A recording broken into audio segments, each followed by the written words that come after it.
hola nuevamente a todos. Hola nuevamente a todos. Esta guía es la continuación de la anterior respecto de los fallos plenarios. Ahora yo directamente me voy a referir a los requisitos del recurso de inaplicabilidad de la ley. Lo tiene el material, así que yo voy a tratar de puntear, de seguir al pie de la letra el material que yo les mandé para no confundir. Bueno, recuerden que en la guía que les mandé hace un ratito, les dije que hay dos caminos o dos vías para llegar a un fallo plenario. La primera es autoconvocatoria. Como los propios jueces del Tribunal de Segunda Instancia ven la contradicción que existe con respecto a las sentencias que están dictando las distintas salas respecto al mismo tema, obviamente sentencias contradictorias, ellos solos deciden autoconvocarse al Tribunal Plenario. Y la segunda vía era por petición de parte, que es mediante la interposición de un recurso. Bueno, ahora vamos a ver los requisitos de ese recurso que se denomina recurso de inaplicabilidad de la ley.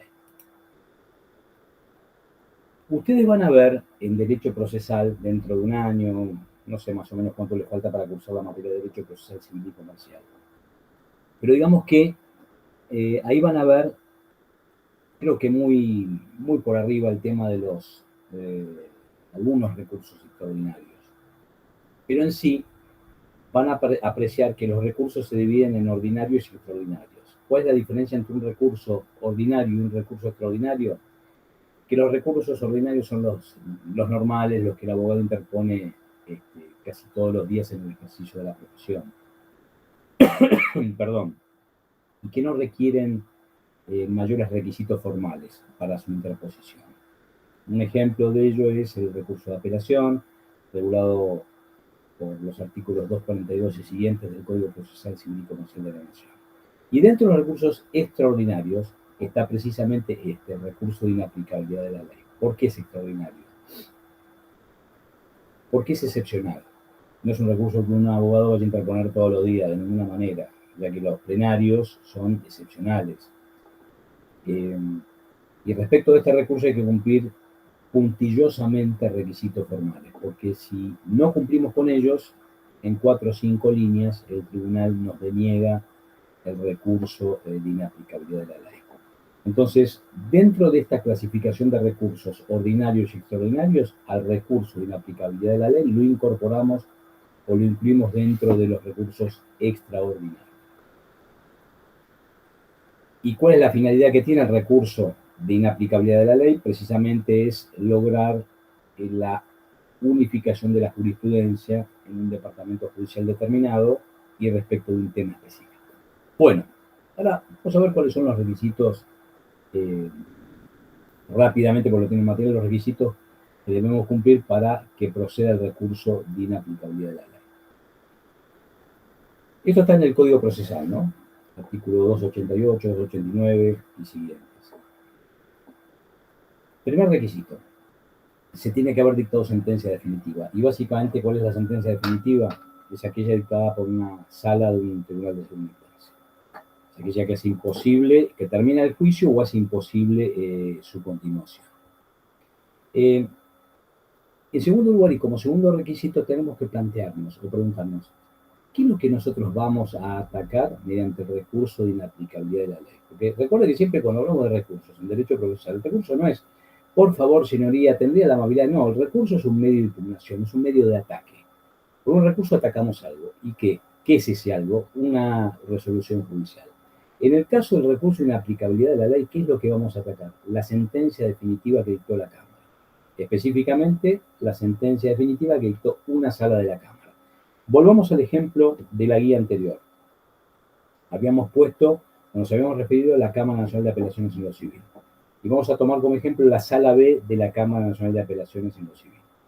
La Sala B dicta sentencia definitiva en contra de nuestra pretensión. Bueno, contra esa sentencia nosotros interponemos el recurso de inaplicabilidad de la ley. ¿Está claro? Entonces, el blanco de ataque es la sentencia definitiva dictada por la Sala. Este sería el segundo requisito. Tercer requisito, que tiene que ver con el plazo. El plazo para interponer recurso de inaplicabilidad de la ley es de 10 días. Obviamente los plazos procesales son días hábiles. Esto es muy importante que lo tengan en cuenta. Son días de lunes a viernes y obviamente los plazos procesales no corren sobre días inhábiles, feriados, feria judicial, etcétera, etcétera, etcétera.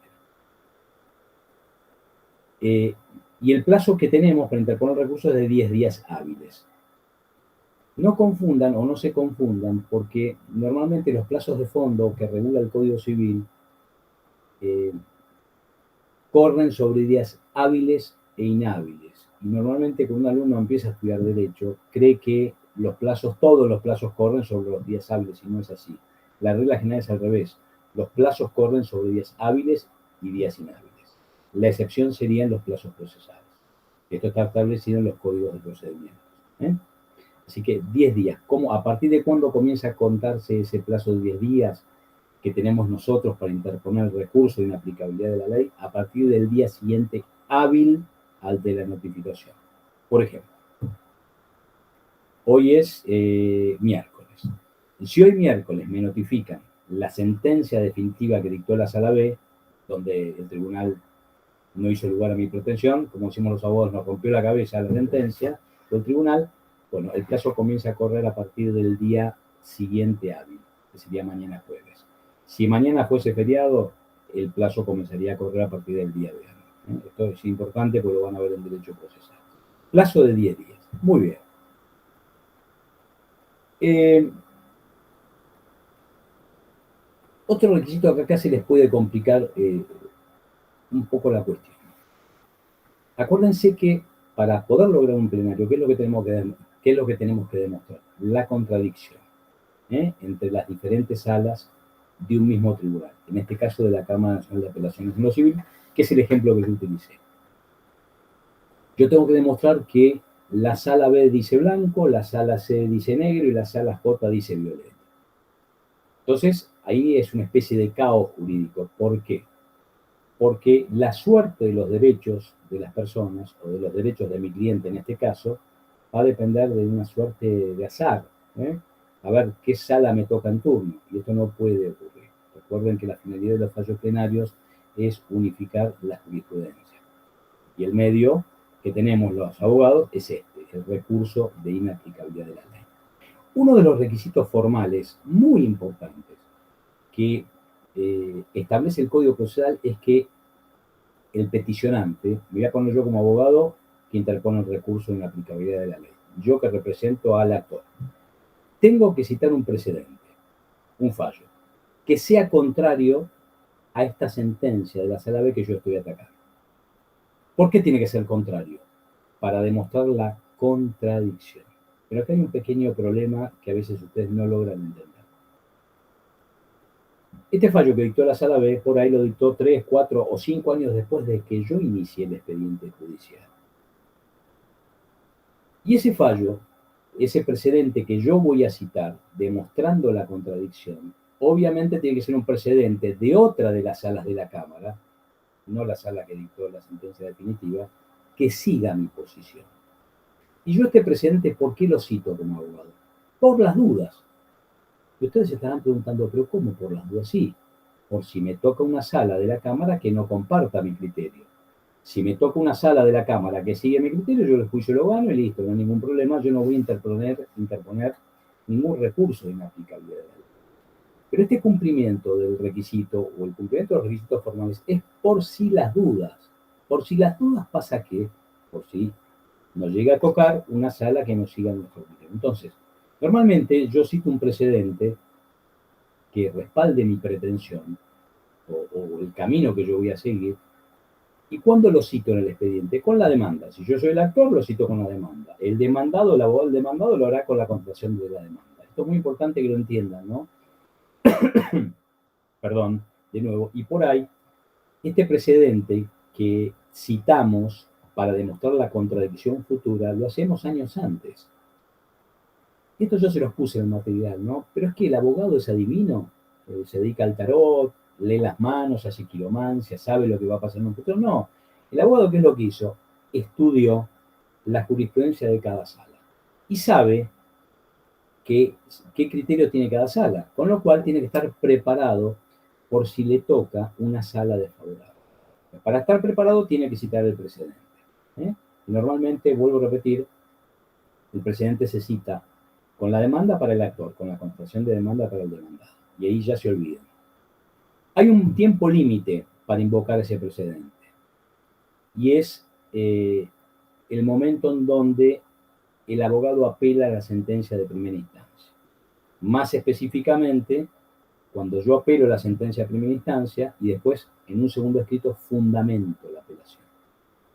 Ese escrito de fundamentación es el límite temporal que yo tengo para citar el precedente.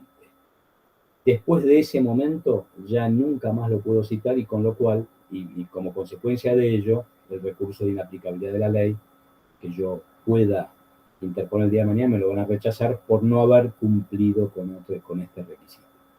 Entonces, esto es muy importante que lo tengan en cuenta. Otro requisito dentro de este fallo es que ese fallo que yo cito demostrando la contradicción no puede tener una antigüedad de más de 10 años. ¿Y esa antigüedad desde cuándo se cuenta? Desde el dictado de la sentencia definitiva. En nuestro ejemplo, desde el dictado de la sentencia definitiva por parte de la Sala B de la Cámara Nacional de Apelaciones en lo civil. Cualquier cosa, si no entienden que este requisito es complicado, yo lo sé, me lo dejan en los comentarios o me mandan una consulta por el grupo de clase. A ver, ¿qué otro requisito tenemos acá? Dentro de... Estoy mirando la guía, el material que yo les mandé para no saltearme nada, ¿no?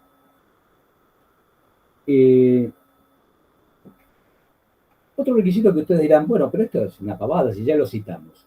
Cuando yo interpongo el recurso de inaplicabilidad de la ley, otra vez ahí en ese recurso yo tengo que citar o decirle a la Cámara o a la sala que va a intervenir en qué parte del expediente yo cité el precedente. Por ejemplo, entonces en el escrito de interposición del recurso de inaplicabilidad de la ley, yo le tengo que decir a la sala que el precedente fue invocado a fojas 25 del expediente. Fojas es la hoja del expediente, ¿no? Donde yo invoqué el precedente. Entonces ellos van a ir y van a chequear que yo haya invocado el precedente en tiempo propio. Es decir, que son dos ocasiones donde yo cito el precedente. Primero, en la demanda, si soy el actor, en la constatación de demanda, si soy el demandado, con la salvedad que les dije hace un ratito. Y segundo, tengo que volver a citarlo directamente en el escrito de interposición del recurso de inaplicabilidad de la ley. Esto es muy importante que lo tengan en cuenta. Obviamente que se analizan los hechos, el derecho, bueno, todo lo que uno tiene que fundar dentro de un recurso. Pero acá, otra cosa importante que tienen que entender, ¿no? Cuando yo interpongo el recurso de inaplicabilidad de la ley, hay dos momentos. El primer momento es el de la admisibilidad. ¿Qué significa esto? Que la sala, ahora vamos a ver cuál sala, va a cotejar o a chequear si el peticionante, si el abogado cumplió con todos los requisitos que establece el Código Procesal Civil y Comercial de la Nación.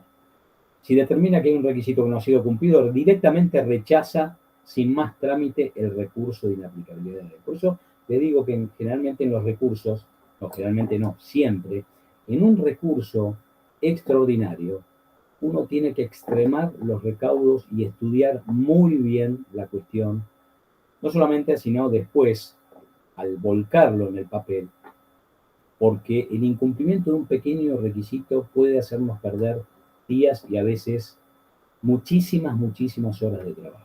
Hay que cumplir puntillosamente los requisitos formales. Repito, porque si no, en 3 renglones o en 4 renglones, la Cámara les rechaza el recurso por cuestiones formales, no por cuestiones de fondo, por cuestiones formales, que no haber cumplido, por ejemplo, la invocación de este precedente, o no haber reiterado en el recurso la foja del expediente en donde se citó ese precedente, que demuestra la contradicción final.